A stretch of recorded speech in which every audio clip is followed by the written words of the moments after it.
Hello everyone, আজকে এমন একটি রেসিপি নিয়ে চলে এলাম যেটা খুবই লোভনীয়, একেবারে জিভে জল আনা রেসিপি। গরম ভাত নিতে হবে, তার সাথে এই পকোড়া বা ভাজা যাই বলো না কেন।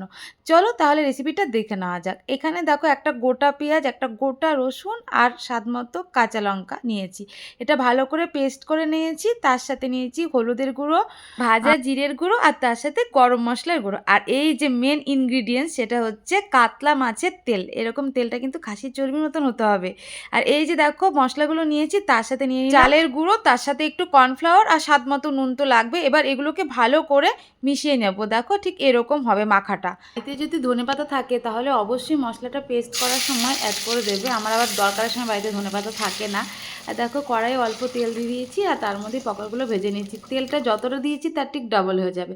আর বন্ধুরা, তোমাদের একটা কথা বলে রাখছি, আমি কিন্তু লোহার কড়াইয়ে ভাজছি। এক দিদিভাই আমাকে কমেন্ট করেছিল যে নোংরা কড়াই, নতুন লোহার কড়াই ইউজ করছি। তো লোহার কড়াইটাকে কিভাবে সাদা ধপধপে রাখবো তোমাদের জানা থাকলে অবশ্যই কমেন্ট করে জানিও প্লিজ। বিভিন্ন রকমের ভাজা পকোড়া এগুলি লোহার কড়াইয়ে রান্না করছি।